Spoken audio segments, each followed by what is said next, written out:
البحر عجبا قال ذلك ما كنا نبغ فارتدا على آثارهما قصصا فوجدا عبدا من عبادنا آتيناه رحمة من عندنا وعلمناه من لدنا علما قال له موسى هل أتبعك على أن تعلمني مما علمت رشدا قال إنك لن تستطيع معي صبرا وكيف تصبر على ما لم تحط به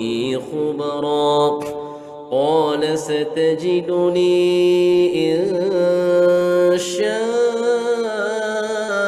الله صابرا ولا أعصي لك أمرا قال فإن اتبعتني فلا تسألني عن شيء حتى أحدث لك منه ذكرا فانطلقا حتى إذا ركبا في السفينة خرقها قال أخرقتها لتغرق أهلها لقد جئت شيئا إمرا قال ألم أقل إنك لن تستطيع معي صبرا قال لا تؤاخذني بما نسيت ولا ترهقني من أمري عسرا فانطلقا حتى إذا لقيا غلاما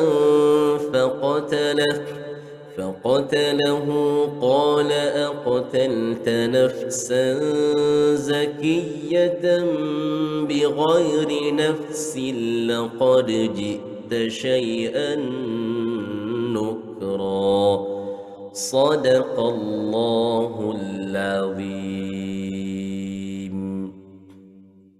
Sadaqallahul azim, jazakallahu khairan kathiran. Al-Fadhil Imam Naim Madhisa Hafizahullah Ta'ala di atas bacaan ayat-ayat suci Al-Quranul Karim daripada Suratul Kahfi ayat 51 sehinggalah ayat 74. Mudah-mudahan Allah Ta'ala kurniakan kepada qari dan kepada yang mendengarkan bacaan ayat-ayat suci itu dengan pahala yang berkekalan daripada sisi Allah Subhanahu wa Ta'ala. Hadirin muslimin dan muslimat yang dirahmati Allah Subhanahu wa Ta'ala, bersama-sama kita Al-Fadhil Ustaz Habib Ali Zainal Abidin Hafizahullah Ta'ala yang akan membicarakan satu topik berkenaan dengan kematian yang bertajuk manusia akan mati mengikut kebiasaannya.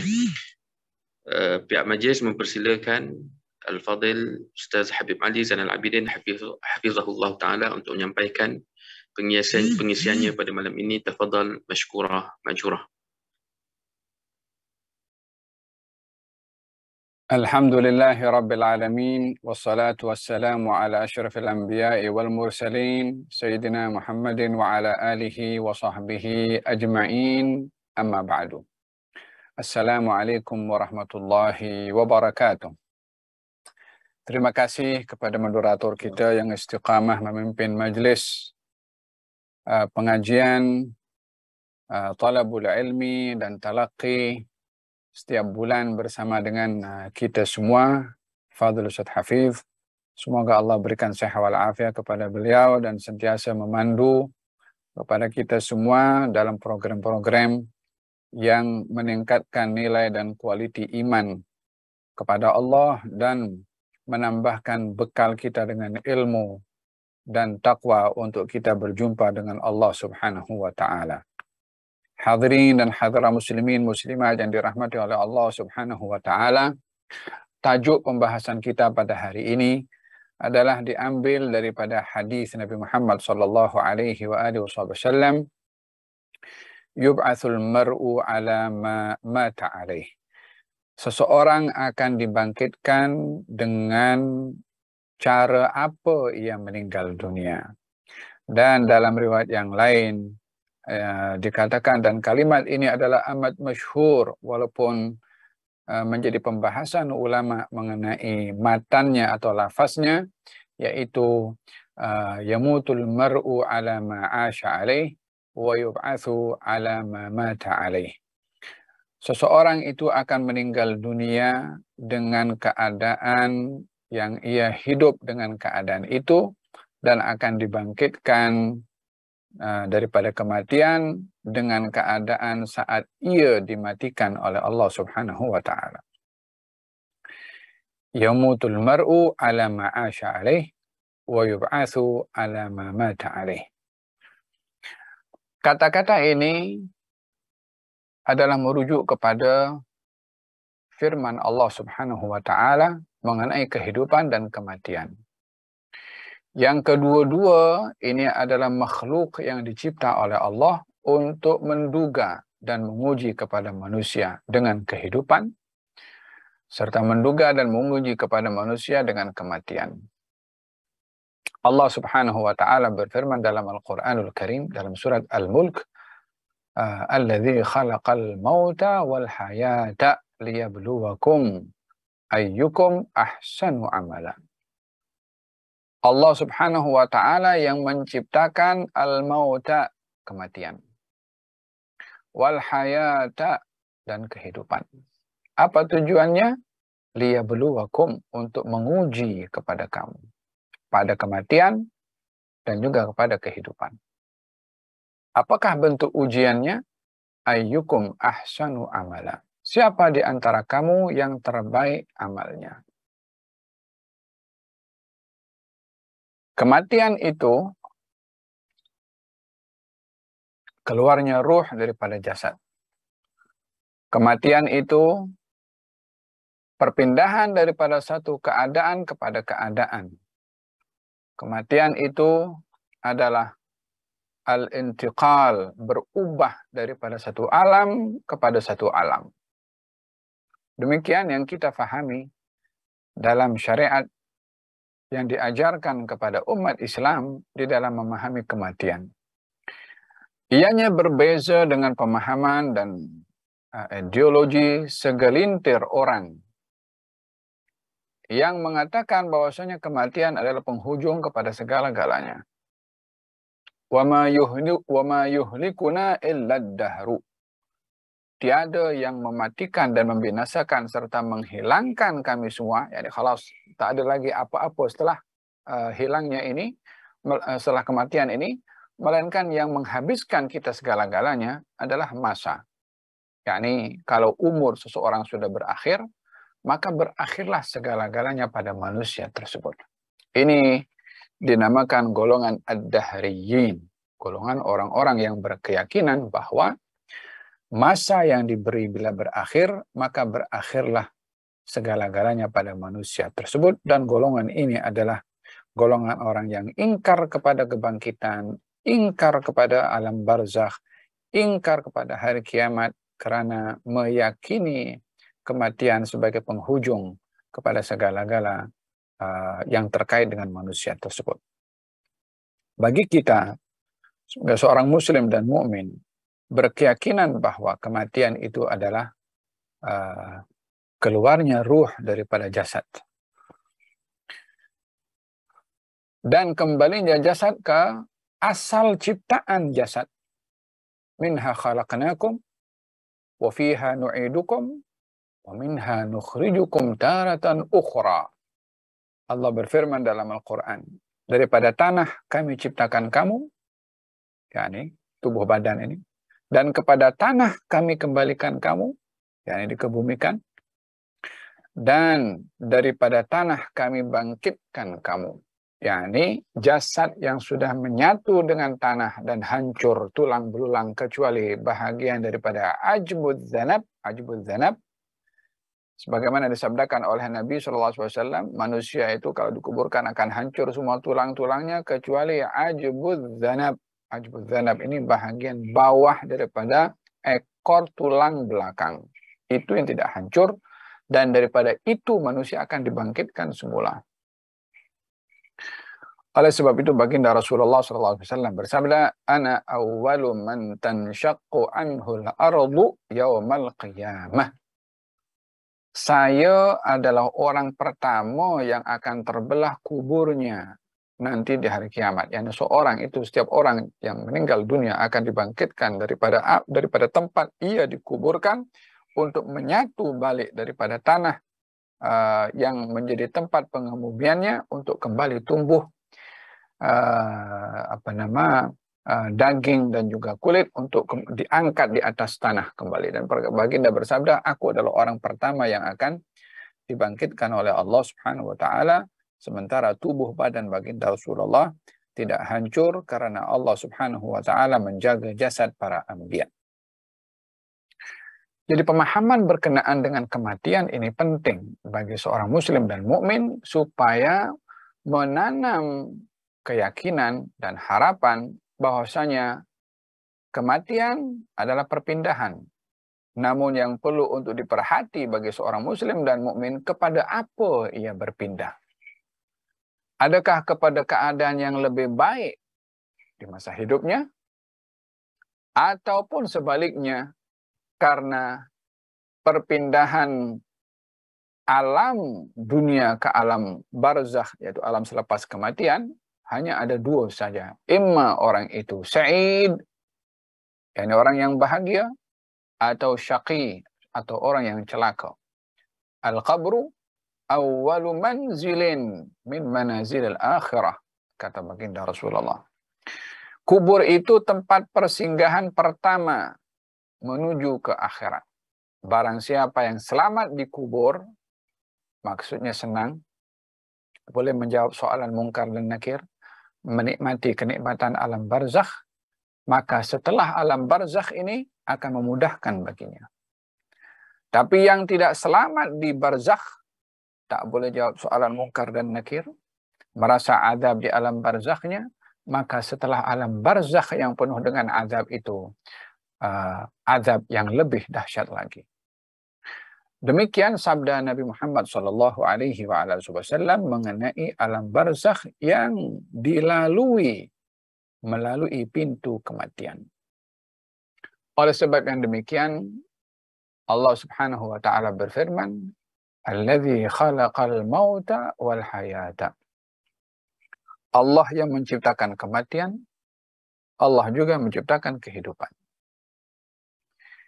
Didahulukan di sini oleh Allah kematian. Walaupun manusia itu tidak mati kecuali hidup terlebih dahulu.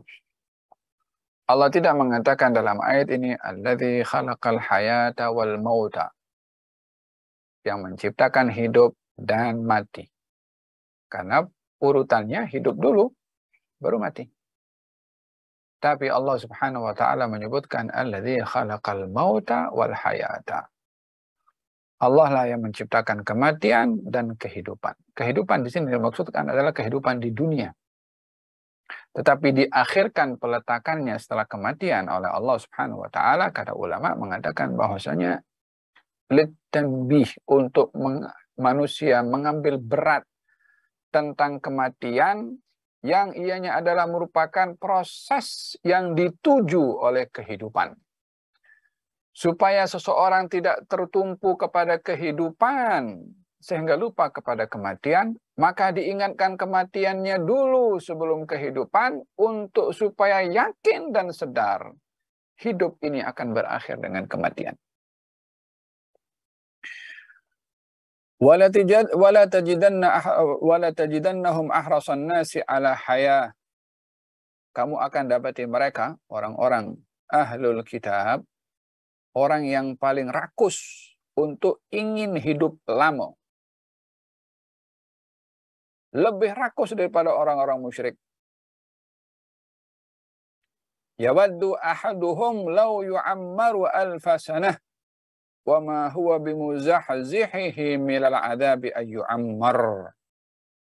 Salah seorang daripada mereka ahlul kitab kalau boleh meminta hidup selama 1000 tahun. Nah, karena terlalu menginginkan kehidupan dan takut pada kematian. Dia minta hidup itu bukan karena menikmati dalam hidup, karena takut pada mati. Kalau orang umur 1000 tahun, sekarang umur 90 tahun saja sudah proses kepada lemah itu, macam mana nak bertahan dalam keadaan tua sampai 1000 tahun? Mereka mahu hidup panjang umur sampai itu semata-mata karena takut pada kematian. Demikian di dalam Al-Quranul Karim Allah Subhanahu wa Ta'ala memberikan penerangan yang begitu jelas bagaimana memahami arti kehidupan dengan memahami arti kematian. Hadis yang saya bacakan sebentar tadi di muqaddimah yang merupakan tajuk pembahasan hari ini mengenai kematian itu, keadaannya bergantung kepada keadaannya di masa hidup, di masa sehat. Dan akan dibangkitkan pada keadaan saat ia mati. Untuk memahami hal ini, hendaklah memahami dengan benar, lurus, sesuai dengan penerangan para ulama, supaya tidak tergelincir kepada pemahaman yang salah. Kata syair mengatakan, wa kam min aibin qawlan sahihan wa afatuhu al-fahmus saqimu. Berapa ramai orang itu menyalahkan yang benar disebabkan oleh karena pemahamannya yang salah. Kebenaran tapi difahami dengan salah. Sehingga tertipu dirinya dengan pemahaman yang salah karena menganggap dirinya benar. Wa kam min aibin qawlan sahihan wa afatuhu al-fahmus saqim. Yani, bukanlah bermakna dalam hal ini kalau seseorang dalam hidupnya ini beramal baik, pasti di penghujungnya itu adalah baik. Bukan juga bermakna kalau orang dalam hidupnya berbuat amal maksiat, pasti penghujungnya ada dalam keadaan su'ul khatimah. Tidak demikian. Tetapi, yamutul mar'u ala ma'asha alaih. Orang itu akan meninggal dunia. Dalam keadaan apa ia hidup, adalah merujuk kepada harapan ar-raja minallah. Merujuk kepada usaha untuk meraih husnul khatimah dengan amal yang baik di awal. Dalam bentuk harapan, bukan dalam bentuk jaminan. Oleh sebab yang demikian dalam Al-Quranul Karim Allah Subhanahu wa Ta'ala berfirman melalui lisan Nabi Ibrahim alaihissalam, wassa biha Ibrahimu banihi wa Yaqubu ya baniya inna Allah astafa lakumud dina fala tamutunna illa wa antum muslimun. Nabi Ibrahim berwasiat kepada anak-anaknya. Nabi Yaqub berwasiat kepada anak-anaknya. Apa kata isi wasiatnya? Inna Allah astafa lakumud dina. Allah telah memilih untuk kamu agama. Maka kamu jangan mati kecuali dalam keadaan Islam. Yani, apa maksud jangan kamu mati kecuali dalam keadaan Islam? Adakah bermakna terjamin? Atau apa maksudnya pada ayat ini? Ayat ini memberikan penjelasan kepada kita beberapa faedah. Yang pertama sekali, anjuran seseorang mempunyai wasiat di masa sehat, di masa hidup. Wasiat bukan saat seseorang sedang nazak lalu berpesan dengan wasiat-wasiat. Justru di masa sehat, ia sudah mencatat dan menyimpan wasiatnya. Dalam hadis Nabi SAW yang diriwayatkan oleh Sayyidina Abdullah bin Umar, tidak sepatutnya seorang muslim itu tidur beberapa malam, 2 atau 3 malam, melainkan wasiatnya sudah ada di sampingnya. Maksudnya sudah tercatat, sudah ada wasiat yang mudah bagi keluarga untuk membacanya kalau dia meninggal dunia dalam keadaan tidur. Man mata ala wasiyatin, barang siapa yang meninggal dunia dalam keadaan ia sudah mencatat wasiat, mata ala sunnah, meninggal dunia dalam keadaan sunnah, dalam keadaan baik, maksudnya melakukan apa yang disuruh oleh Nabi untuk meninggal dunia dalam keadaan berwasiat. Sentiasa diupdate wasiat. Bismillahirrahmanirrahim. Alhamdulillahirrabbilalamin. Wassalatu wassalamu ala Muhammadin wa ala alihi ajma'in. Usi nafsi wa iyyakum bitaqwallah. Saya berwasiat kepada kamu dan kepada saya sendiri, tentunya di masa hidupnya lah, untuk bertakwa kepada Allah Subhanahu wa taala dan untuk taat kepadanya. Barulah poin-poin apa yang perlu untuk ditulis dalam wasiat itu ditulis. Baik itu terkait dengan harta, baik itu terkait dengan pesanan. Kadang-kadang orang meninggal dunia ada berpesan macam-macam wasiat. Ada yang berwasiat, saya mahu fulan yang salatkan saya, fulan yang memandikan saya mau dikuburkan di tempat tertentu. Ada pesanan berkenaan dengan harta benda contohnya. Menulis wasiat ini adalah menjadi sebab syafaat kepada orang itu ketika meninggal dunia kalau wasiatnya ada. Dalam ayat ini Allah berfirman tentang wasiat Nabi Ibrahim, wasiat Nabi Yaqub kepada putra-putranya, wa wassa biha Ibrahimu banihi wa Yaqub. Dan berwasiat Ibrahim alaihissalam, Yaqub juga berwasiat kepada putra-putranya. Di antara isi kandungan wasiatnya adalah Allah telah memilih kepada kamu agama ini, maka janganlah kamu mati kecuali dalam keadaan Islam. Kata Al-Imam Ibnu Katsir dalam kitabnya menafsirkan, dalam kitab Tafsir Al-Azim karangan Al-Imam Ibnu Katsir, ahsinu fi halil hayah, kata beliau, perbaikilah amal kamu di masa kamu hidup dan dalam keadaan sehat. Walzamu hadza, lazimkanlah diri kamu dengan amal baik di masa hidup. Liyarzuqakumullahul wafata alaih, agar supaya Allah memberi rezeki kepada kamu meninggal dalam keadaan yang baik daripada amal kamu itu. Fa innal mar'a yamutu ghaliban ala ma kana alaih. Sesungguhnya manusia itu kebanyakan meninggal dunia dalam keadaan amalan yang biasa ia lakukan dalam hidupnya. Wa yub'atsu ala ma mata alaih, dan akan dibangkitkan dalam keadaan ia dimatikan. Oleh dalam hadis Nabi Muhammad SAW, baginda bersabda, orang yang meninggal dunia dalam keadaan dia memakai kain ihram akan dibangkitkan dalam keadaan bertalbiyah. Orang yang dia meninggal dalam keadaan syahid akan dibangkitkan dalam keadaan darah masih ada pada tubuh badannya, warna darahnya merah, baunya lebih wangi daripada minyak kasturi. Demikian keadaan-keadaan yang diceritakan oleh Nabi SAW akan kebiasaan di masa hidupnya, di masa sehatnya, yang menjadi pertanda itu juga penghujungnya. Oleh sebab itu ulama ada mengatakan, kalau seseorang itu ingin meninggal dunia dalam keadaan dia belajar, maka di masa sehatnya lazimkan diri untuk hadir majelis-majelis ilmu. Yang ingin meninggal dunia dalam keadaan mengajar, jangan boring untuk mengajar walaupun yang hadir hanya seorang. Yang ingin meninggal dunia dalam keadaan membaca Al-Quran, lazimkanlah di masa hidup sehatnya membaca Al-Quran. Yang ingin meninggal dalam keadaan berzikir, dalam keadaan bersedekah, lazimkanlah dengan amal itu untuk dia diberi anugerah oleh Allah Subhanahu wa taala keadaan yang dia inginkan untuk meninggal dunia. Sebaliknya sama.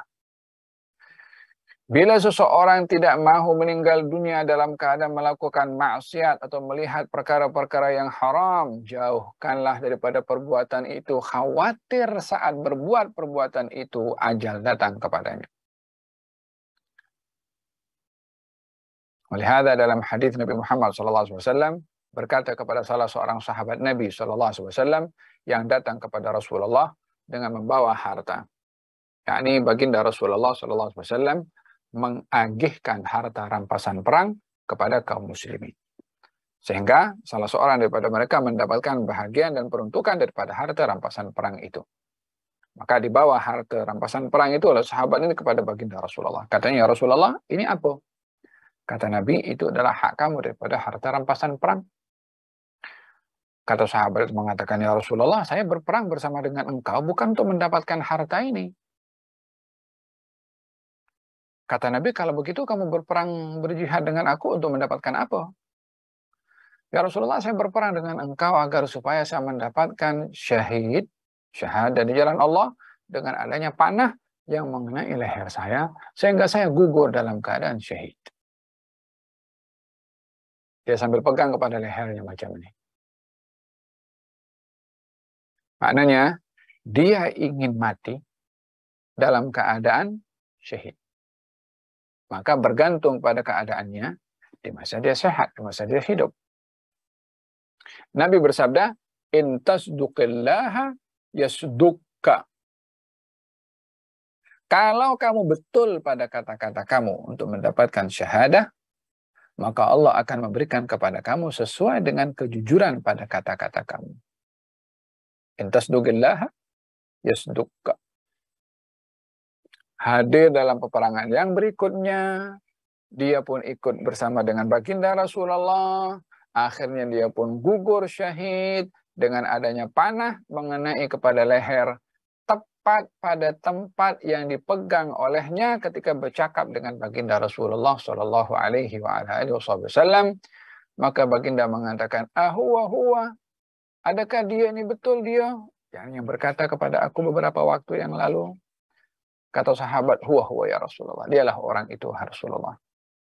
Maka digali kubur, Nabi sendiri turun ke dalam liang lahatnya, diterima jasad sahabat tadi, dikuburkan oleh baginda Rasulullah. Maka Nabi angkat tangan kepada Allah, ya Allah, inilah hambamu yang keluar di jalanmu untuk mendapatkan syahadah di jalanmu, dan aku bersaksi kalau dia adalah seorang yang sungguh-sungguh berjihad di jalan engkau untuk mendapatkan syahadah. Baru dikebumikan. Dalam hal ini, benarlah apa yang diinginkan olehnya ketika dilakukan di masa hidupnya. In tasduqillaha yasdukka. Hada pentingnya seseorang untuk memahami bahwa amalan baik yang kita lakukan di masa hidup, kebiasaannya, saya kata kebiasaannya, karena kita tidak boleh mendahului takdir. Dan untuk mengelak daripada kita bergantung dengan amal, sementara yang menentukan penghujung itu adalah rahmatnya Allah Subhanahu wa Ta'ala. Agar supaya seorang terselamat daripada ghurur, tertipu dengan amal ibadahnya, sehingga dia meyakini dengan ibadah yang ia lakukan, ibadah saya ini menjamin saya masuk surga. Bila itu keyakinan seseorang, di sini dia telah mendahului takdirnya Allah. Dia telah mendahului qada dan qadarnya Allah. Dia telah mendahului ilmunya Allah Subhanahu wa Ta'ala. Bukankah dalam hadis Nabi Muhammad sallallahu alaihi wasallam beliau bersabda tentang asal usul ciptaan manusia.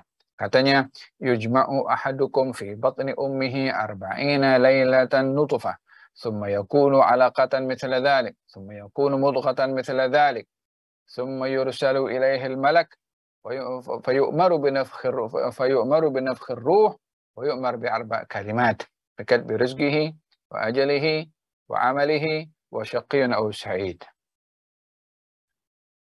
Wa innal 'abda la yataqarrab ila Allah bi'amal ahli al-jannah hatta ma yakun bainahu wa bainaha illa dhira' fayasbiq 'alayhi al-kitab fay'amal bi'amal ahli an-nar fayadkhuluha. Wa innal 'abda la ya'mal bi'amal ahli an-nar hatta ma yakun bainahu wa bainaha illa dhira' fayasbiq 'alayhi al-kitab fay'amal bi'amal ahli al-jannah fayadkhuluha. Seorang itu dicipta oleh Allah Subhanahu wa taala 40 hari dalam keadaan air mani, 40 hari bertukar menjadi darah, 40 hari juga bertukar menjadi daging. Setelah 40 hari yang ketiga, genap 120 hari, akan dihantarkan malaikat. Tugasnya untuk menyampaikan, memasukkan ruh kepada janin di usia 120 hari. Belum lengkap. Tapi ruhnya sudah dimasukkan pada janin tersebut di usia 120 hari, 4 bulan. Malaikat tadi diperintahkan untuk mencatat 4 perkara. Yang pertama, ajalnya. Yang kedua, rezekinya. Yang ketiga, amalnya. Yang keempat, nasibnya. Adakah dia nasib yang baik, yang bahagia, yang senang, atau sebaliknya, termasuk orang binasa dan celaka. Lalu kata Nabi, ada seorang yang beramal dengan amalan ahli syurga, amalnya baik. Sehingga antara dia dengan syurga ini sudah tinggal 1 jengkal. Lalu didahului oleh kitab yang dicatat oleh Allah dalam ilmunya Allah. Bertukar dia punya amal dengan beramal dengan amalan ahli neraka, maka dia masuk neraka karena penghujungnya itu adalah mungkar, maksiat, walaupun awalnya dia melakukan amal yang taat. Sebaliknya, seseorang beramal dengan amalan ahli neraka, sehingga antara dia dengan neraka tinggal 1 jengkal. Lalu didahului oleh kitab yang sudah dicatat oleh Allah Subhanahu wa taala, bertukar dengan beramal dengan amalan ahli syurga, dan dia meninggal dalam keadaan itu, dia pun masuk syurga. Ini hadis, kata ulama, hadis yang menggerunkan para arifin, orang-orang ulama, orang-orang yang baik, karena penghujung itu gaib. Penghujung itu tiada siapa yang dapat mengetahuinya. Contohnya, seorang Yahudi yang diziarahi oleh baginda Rasulullah SAW saat dia dalam keadaan sakit. Sepanjang hidupnya kufur kepada baginda Rasul, tak beriman kepada baginda Rasulullah. Hanya saat berbaring di atas pembaringannya, dalam keadaan sakit, diziarahi oleh Rasulullah, kemudian ditanya oleh Rasulullah SAW, "Atashhadu an la ilaha illallah wa anni Rasulullah?" Maukah kamu bersaksi tiada Tuhan selain Allah dan aku adalah Rasulullah? Anak muda tadi itu tengok kepada bapaknya seperti ini. Meminta izin kepada bapaknya, boleh aku beriman kepada orang ini. Anak muda ini kerap datang jumpa dengan baginda Rasulullah. Bapaknya mengatakan, "Ati' Abul Qasim." Ya, taatlah kamu kepada Abul Qasim. Maka anaknya tadi mengucap 2 kalimat syahadah dan meninggal dunia. Nabi menangis gembira dan berkata, "Alhamdulillah allazi anqadhahu Allahu bi minan nar." Segala puji bagimu ya Allah yang telah menyelamatkan, yang telah menjadikan dia selamat disebabkan oleh karena aku daripada api neraka. Anak muda tadi sepanjang hidupnya tak beriman kepada baginda Rasulullah. Yang kalau meninggal dalam keadaan itu dia akan kekal berada dalam neraka wal'iyadzubillah selama-lamanya. Di penghujungnya meninggal dunia dalam keadaan mengucap 2 kalimat syahadah, belum beramal apapun selain 2 kalimat syahadah. Idzan yang menentukan itu adalah penghujung. Al-Imam An-Nawawi ada menukilkan beberapa hadis tentang seorang, dia membunuh 100 orang. Tapi dia ingin bertaubat. Ketika diberitahu oleh salah seorang yang alim, kamu akan diterima taubat kamu dengan 1 syarat, kamu tinggalkan negeri kamu, pindah ke negeri yang selain, karena di situ ada orang-orang yang beribadah kepada Allah, beribadahlah kamu dengan mereka. Maka orang itu pun mengiyakan, menuju ke tempat orang-orang yang saleh. Di perjalanan dia meninggal dunia, datang malaikat rahmat, datang malaikat azab. Malaikat rahmat nak bawa ke tempat yang nikmat, malaikat azab akan membawa ke tempat azab. Kata malaikat rahmat, ini dia nak bertaubat. Kata malaikat rahmat, malaikat azab mengatakan dia sudah bunuh 100 orang. Maka dihantarkan oleh Allah Subhanahu wa taala malaikat untuk menghukum siapakah yang berhak mengambil nyawa hamba tadi dengan posisi atau lokasi tapak tanah seseorang yang ingin bertaubat tadi meninggal dunia lebih dekat dengan tanah siapa? Lebih hampir kepada tanah orang-orang yang beribadah ke atau lebih hampir kepada tanah orang-orang yang bermaksiat. Yakni ada dua negeri, ada dua kampung. Yang ini kampung orang-orang bermaksiat, yang ini kampung orang-orang berbuat taat. Lelaki tadi meninggal di tengah-tengah ini. Maka setelah diukur, lebih dekat dengan negeri yang dihuni oleh orang-orang yang baik, yang beribadah kepada Allah, maka selamatlah hamba tadi daripada dibawa ke azab. Hamba tadi membunuh 100 orang. Hamba tadi belum lagi beribadah apapun juga, hanya semangat untuk insaf sahaja. Penghujungnya baik, maka yang menentukan baginya adalah penghujung. Seorang daripada yang sepanjang hidupnya dikenali sebagai seorang pelacur, yang hanya memberi minum kepada seekor anjing yang kehausan. Lalu Allah merahmati pelacur tadi, dimaafkan, diampunkan, dan dimasukkan dalam surga. Awalnya dia banyak melakukan maksiat. Dengan demikian, yang menentukan pada seseorang itu adalah penghujungnya. Sebaliknya, seorang perempuan di masa hidupnya dia beribadah, dia berbuat taat, tapi penghujungnya dia tidak mendapatkan nikmat dan surga, bahkan mendapatkan azab, disebabkan oleh karena dia mempunyai seekor kucing yang diikat dan tidak dibebaskan untuk dapat mencari makan, sementara dia tidak memberi makan. Maka wanita itu walaupun dia beribadah, tapi nasibnya adalah dimasukkan dalam neraka, disebabkan perbuatannya di penghujung kehidupannya adalah tidak punya belas kasihan kepada seekor kucing. Kisah yang cukup masyhur di dalam Al-Quranul Karim, seorang bernama Bal'am bin Ba'aura, seorang yang dia beriman kepada Nabi Musa, mendapat kedudukan seorang yang doanya mustajab. Ahli dalam kitab Taurat, alim yani. Pakar dalam memahami kitab Taurat.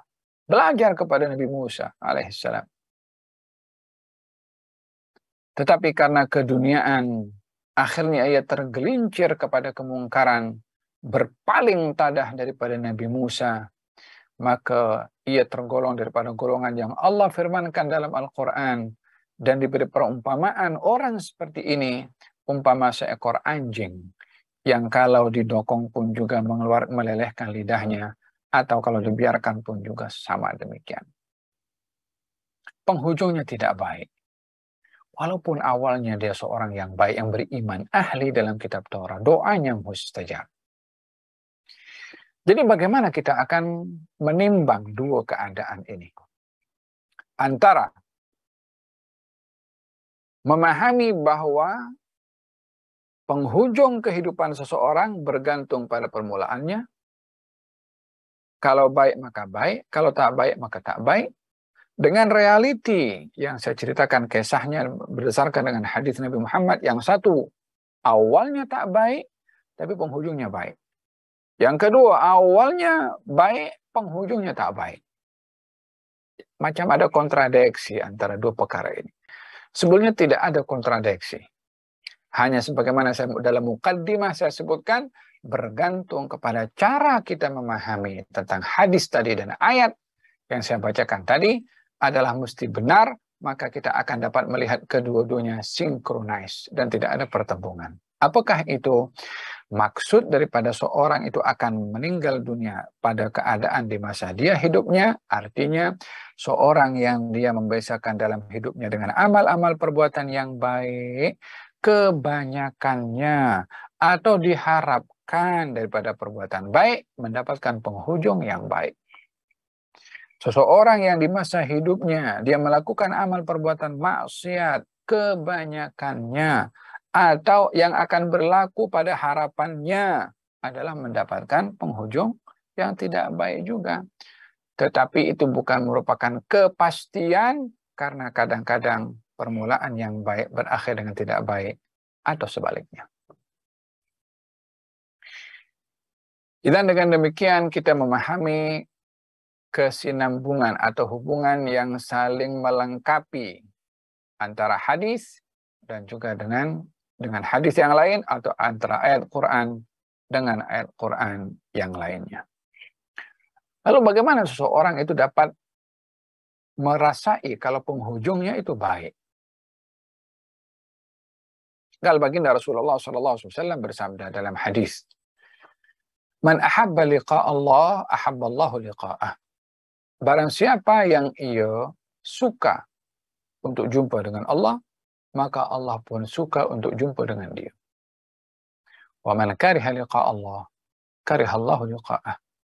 Dan orang yang tak suka jumpa dengan Allah, Allah pun tak suka nak jumpa dengan dia. Kata Siti Aisyah mengatakan kepada baginda Rasulullah SAW, "Ya Rasulullah, bagaimana orang itu akan suka untuk jumpa dengan Allah? Bukankah orang nak jumpa dengan Allah Subhanahu wa taala melalui kematian? Siapa yang suka dengan kematian?" Bukankah di dalam Al-Quranul Karim Allah berfirman, "Waja'at sakratul maut bil haqq, dzalika ma kunta minhu tahid." Telah datang kepada kamu sakratul maut. Sakrah adalah kepedihan atau kesakitan. Al-maut, kematian. Inna lil mauti la sakarat. Sesungguhnya pada kematian itu ada kesakitan. Kesakitan yang ada pada kematian itu namanya sakarah. Dzalika ma kunta minhu tahid. Itulah yang kamu manusia lari daripadanya. yakni takut kepada kematian. Datang seorang kepada Sayyidina Umar bin Khattab radhiyallahu anhu arwah. Katanya, "Ya Amirul Mukminin, ini," kata dia lah, katanya, "Inni uhibbul fitnah wa akrahu al-haq wa afirru minar rahmah." Wahai Amirul Mukminin, saya ini suka kepada fitnah. Dan saya lari daripada rahmat. Dan saya benci atau tak suka kepada kebenaran. Apa katanya? Saya suka fitnah, tak suka kebenaran, lari daripada rahmat. Maka Sayyidina Umar bin Khattab geram dengan orang itu yang mengatakan perkara yang secara zahirnya perkara itu salah. Tapi orang tadi itu ingin mempunyai maksud yang lain. Allah alam dia cakap pasal itu macam apa sebabnya. Mungkin saja nak timbulkan isu ke atau nak tunjuk sesuatu kepada Sayyidina Umar. Maka kata Sayyidina Umar ketika ingin memarahi kepada orang itu, kata Sayyidina Ali bin Abi Thalib mengatakan, "Ya Amirul Mukminin, orang itu bercakap dengan percakapan yang benar." Kata Sayyidina Umar, macam mana dia berkata dengan perkataan yang benar dengan mengatakan suka fitnah, tak suka kebenaran, dan lari daripada rahmat? Katanya, ya, yang dimaksudkan oleh dia, aku suka fitnah, maksudnya bukankah fitnah ini termasuk harta, termasuk istri, termasuk anak? Bukankah itu bahagian daripada fitnah? Innama amwalukum wa auladukum fitnah. Sesungguhnya harta kamu dan anak-anak kamu adalah fitnah. Zuyyina lin-nasi hubbus syahawat diperhiaskan kepada manusia, suka kepada hal-hal yang disenangi oleh hawa nafsu daripada anak dan juga perempuan dan seterusnya, termasuk harta benda. Sukanya itu kepada fitnah, yakni fitrah yang Allah letakkan kepada setiap manusia.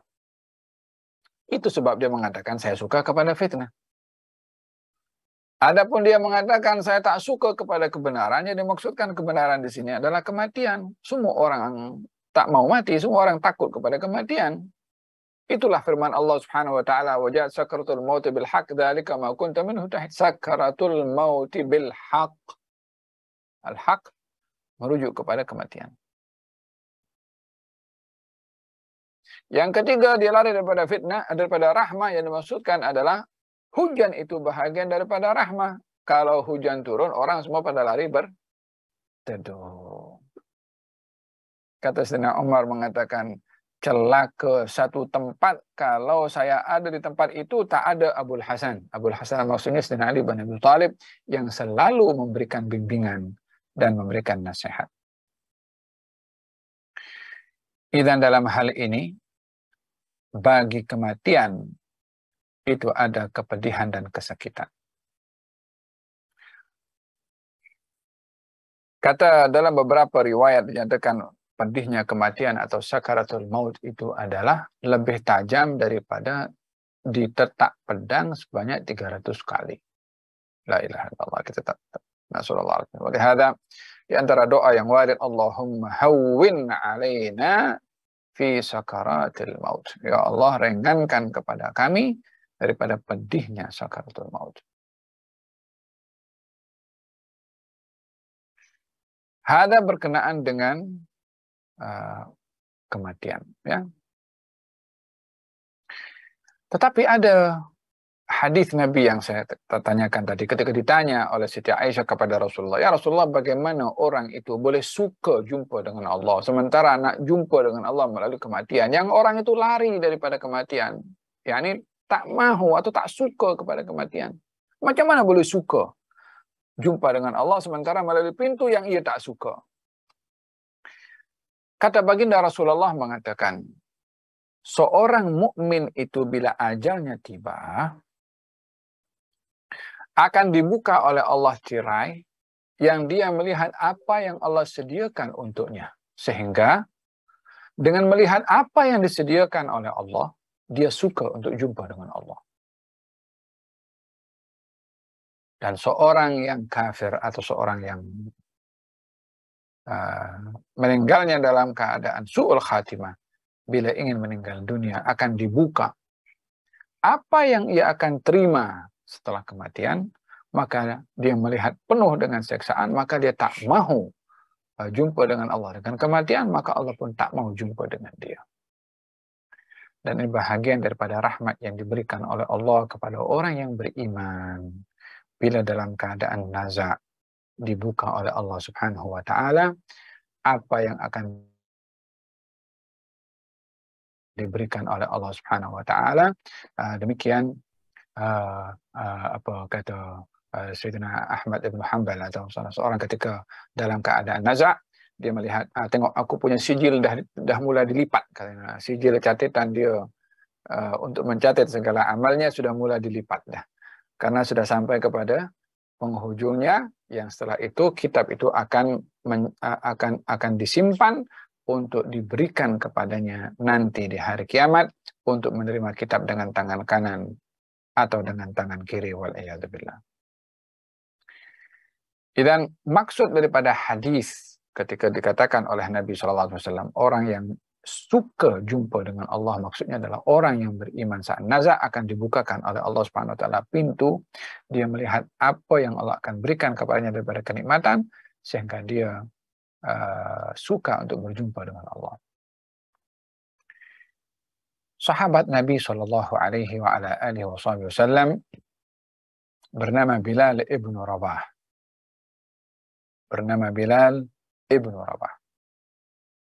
Saat beliau berada dalam keadaan naza', dalam keadaan sakit tenat, yang pada sakit itu akan meninggal dunia.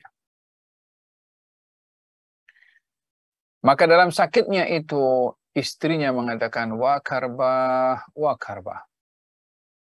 Alangkah susahnya aku, alangkah susahnya aku. Kata Bilal mengatakan, wahai istriku, jangan mengatakan alangkah susahnya aku. Tapi katakanlah, wa tarabah, wa tarabah. Alangkah senangnya aku. Dalam bahasa Arab ini tarib. Tarib ini orang yang senang luar biasa. Yani senangnya bukan senang biasa, tapi senang luar biasa. Kadang-kadang kesenangan itu hanya diungkapkan dengan senyuman atau dengan keceriaan wajah. Kadang-kadang kesenangan itu diungkapkan dengan pergerakan atau mungkin dengan langkah-langkah atau mungkin dengan tarian. Kesenangan yang lebih itu namanya tarib. Kata Bilal mengatakan wa tarabah, wa tarabah. Alangkah senangnya aku, alangkah senangnya aku. Yani kesenangan yang luar biasa. Hai, macam mana? Bukankah itu ada nazak tadi? Bukankah ada sakaratul maut? Bukankah ada kepedihan dan keperitan pada kematian itu? Bukankah akan berhadapan dengan alam barzakh nanti? Bukankah dalam alam barzakh ada hal-hal yang menggerunkan kepada seseorang? Nabi bersabda, inna fil qabri ladaghthah law naja minha ahadun lanaja minha Sa'ad bin Mu'adz. Pada kubur itu ada himpitan yang kalau orang boleh selamat daripada himpitan itu, akan terselamatlah Sa'ad bin Mu'adz, yang mana kematiannya menggegarkan arsy-Nya Allah Subhanahu wa taala. Dalam kubur ada pertanyaan mungkar dan nakir. Ya subhanallah. Tapi bagi mereka para aulia, orang-orang yang hebat, yang mulia di sisi Allah, kematian itu adalah pintu menuju kepada kebahagiaan yang luar biasa. Tidak seperti dibayangkan oleh sebahagian orang daripada hal-hal yang menakutkan, walaupun ianya adalah menakutkan secara hakikatnya. Tapi bagi orang yang sudah nazak dan melihat keindahan yang disediakan oleh Allah, justru ia segera menunggu bila kematian akan datang kepada aku. Kalau Sayyidina Ali bin Abi Thalib karramallahu wajhah, saat beliau menjadi khalifah, kemudian beliau mengatakan, mana orang tu yang Nabi pernah katakan kepada aku akan datang kepada engkau seorang yang akan meletak mana bahagian ubun-ubun kepala Sayyidina Ali bin Abi Thalib dan akan mengeluarkan darah daripada kepalanya, membasahi janggutnya. Nabi pernah bagi tahu kepada Sayyidina Ali, orang yang paling celaka di atas muka bumi ini dua. Satu, yang menyembelih onta Nabi Saleh. Yang kedua, yang menetak engkau, wahai Ali, pegang oleh Nabi SAW bagian ubun-ubunnya, dan akan keluar darah, membasahi janggut kamu. Kata Sayyidina Ali, orang tu yang diberitahu oleh Nabi, bila ya mau datang? Dah rindu nak jumpa dengan baginda Rasulullah SAW. Yani tidak gemetar berhadapan dengan kematian disebabkan oleh kerana keimanan dan keyakinannya yang mantap kepada Allah Subhanahu wa taala. Kata Bilal mengatakan wa tarabah, alangkah seronoknya aku, alangkah seronoknya ya. Walaupun akan berhadapan dengan sakaratul maut, walaupun akan berhadapan dengan alam barzakh, akan berjumpa dengan mungkar dan nakir, imannya menyebabkan dia seronok ketika ingin mati. Katanya, ghadan alqal ahibba Muhammadan wa hizbah. Esok aku nak jumpa dengan para kekasih. Esok aku akan jumpa dengan Nabi Muhammad SAW dan sahabat-sahabat beliau. Assalam. Meninggal dunia yang ditunggu oleh Bilal, yang menjadi harapan kepada Bilal, esok aku nak jumpa dengan Rasulullah. Di mana? Di alam barzakhnya. Dengan sahabat-sahabat Nabi, di mana? Di alam barzakhnya. Ada kehidupan di situ. Ada kenikmatan di situ. Kalau orang penghujungnya dalam hidupnya itu adalah baik dan husnul khatimah. Bagi mereka yang demikian, keadaan di masa hidupnya, kematian adalah merupakan satu pintu menuju kepada keadaan yang lebih baik daripada kehidupannya di dunia. Salah seorang sahabat Nabi dihantar oleh Nabi membawa surat kepada satu penguasa. Kemudian surat itu saat diserahkan dan dibaca oleh penguasa beragama Kristen, maka penguasa itu menyuruh anak buahnya untuk menikam, membunuh utusan baginda Rasulullah SAW. Saat ditikam, ditusuk daripada belakang, dia mengatakan, "Fuztu wa rabbil Ka'bah." Aku telah berjaya demi Tuhan yang menciptakan Ka'bah. Ditikam, mati. Yani tikaman itu membawa kepada kematian. Tapi justru dia mengatakan, aku berjaya, aku seronok, aku sukses. Sebab kehidupannya itu dimulai dengan hal-hal yang baik, maka penghujungnya pun kebiasaannya adalah baik juga. Demikian keadaan yang diberikan oleh Allah kepada orang-orang beriman yang melazimkan diri dalam kehidupannya dengan amal-amal yang baik, penghujungnya itu diberi oleh Allah Subhanahu wa taala harapan untuk dia mendapatkan kebaikan hasil daripada amal yang ia lakukan di masa hidupnya. Namun pada masa yang sama juga mereka para sahabat radhiyallahu anhum wa ardhahum memiliki rasa kekhawatiran supaya pada contoh yang mana para sahabat memiliki harapan, supaya kita memiliki harapan dengan meniru mereka. Pada contoh sahabat yang risau dan khawatir, kita pun juga mesti lebih risau karena kedudukan kita jauh lebih rendah berbandingkan kedudukan para sahabat. Sebagai penutup, salah seorang sahabat Nabi SAW bernama Abdullah ibn Rawaha. Abdullah ibn Rawaha penyair baginda Rasulullah. Abdullah ibn Rawaha pernah diberi amanah menjadi penjaga Baitul Mal, yakni menteri keuangan di zaman baginda Rasulullah. Abdullah ibn Rawaha pernah dilantik menjadi panglima perang dalam peperangan Mu'tah. Pada peristiwa perang Mu'tah, Nabi SAW berpesan, bendera ini aku serahkan kepada Zaid bin Harithah. Kalau Zaid gugur, diambil oleh Ja'far bin Abi Talib. Kalau Ja'far bin Abi Talib gugur, diambil oleh Abdullah ibn Rawaha. Kalau Abdullah ibn Rawaha gugur, maka pilihlah salah seorang daripada kamu untuk memimpin peperangan ini dan akan diberi kemenangan oleh Allah dengan orang itu. Kalimat Nabi, kalau ini gugur, maknanya orang itu pasti gugur lah. Pasti syahid lah. Abdullah ibn Rawaha ketika diberitahukan kalau Abdullah ibn Rawaha gugur diambil kepada yang lain, maka dirinya sadar kalau dia akan gugur dalam peperangan itu. Maka balik ke rumah, lalu kemudian dia menangis. Setelah ditanya oleh istrinya kenapa dia menangis, diceritakan oleh Abdullah ibn Rawaha kata-kata Nabi tadi. Kata istrinya mengatakan, adakah engkau menangis karena engkau akan mendapatkan syahid di jalan Allah? Adakah itu engkau menangis? Bukankah itu suatu kehormatan bagi engkau? Katanya, aku menangis bukan karena itu. Tetapi aku menangis karena firman Allah Subhanahu wa taala dalam Al-Qur'anul Karim. Wa in minkum illa wariduha. Kana dzalika ala rabbika hatman maqdiyya. Kana ala rabbika hatman maqdiyya. Setiap kamu pasti akan melintasi neraka jahanam. Yang demikian itu adalah ketetapan yang ditetapkan oleh Allah Subhanahu wa taala. Tsumma nunajjal ladzina ittaqaw wa nadharu adh-dhalimina fiha jisiyya. Dan aku akan selamatkan daripada neraka jahanam tadi orang-orang yang bertakwa.